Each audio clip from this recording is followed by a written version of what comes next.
Chapter 12 A Friend, on page 94. I come in the side door, and the phone's ringing. Bobby, what's going on? Are you all right? I've called you 6 times during the past 2 hours, and your father's tried too. Where have you been? Out. What does that mean? Out where? Out. Out. Outside. Like not inside. It's a nice day, so I went out. But, but how? Well, I walked down the steps to the side door, then I turned the doorknob, then I pulled on the door, and then I stepped over the threshold, and there I was. I was out. Mom is quiet. Sarcasm makes Dad get loud. Mom gets quiet. So, where did you go? All over. Did you walk? On my very own feet. They worked just fine. But how did you deal with my little problem? Simple. The sun was shining earlier and it didn't feel that cold, so I just stripped down to nothing and I went out. Silence. I wish you had told me, or your dad. We need to know where you are, Bobby. You need to know where I am?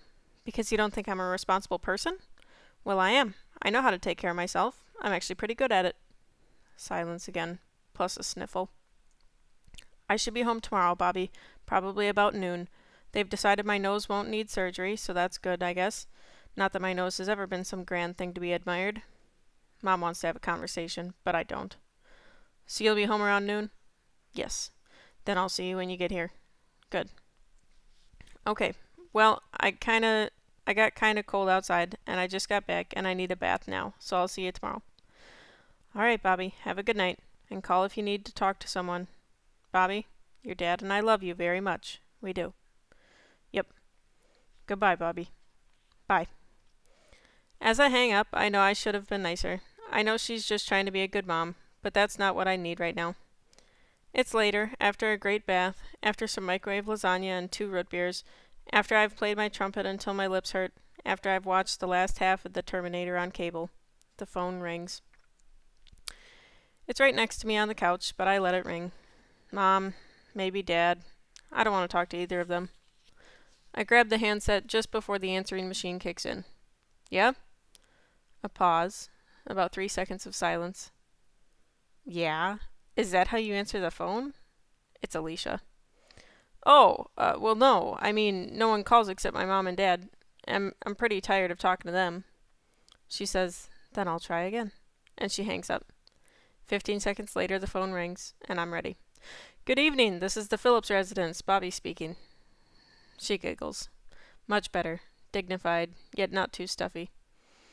Now, if you'd say Robert speaking, that would have been too much. Then, in a quieter voice. So how are you? Did you thaw out?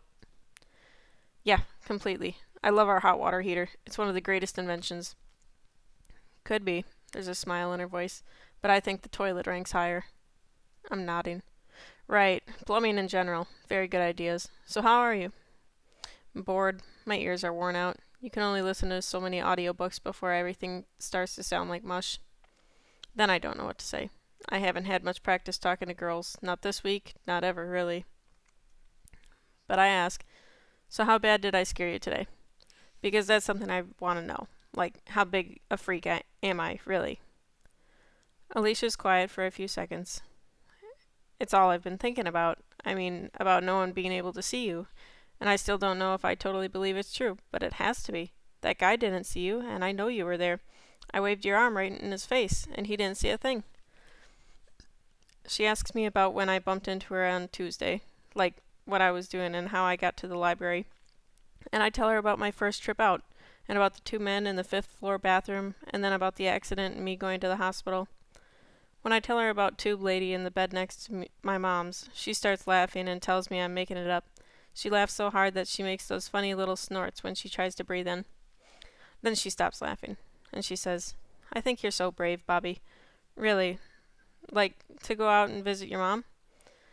And this afternoon, telling me about what's going on? That was brave, too.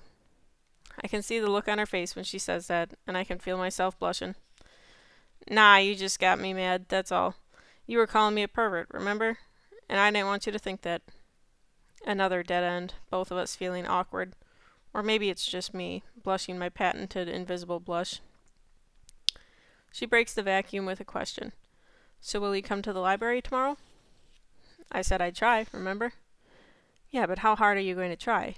Have to see. My mom's coming home from the hospital about 12, so I don't know what's going to be happening here around 2.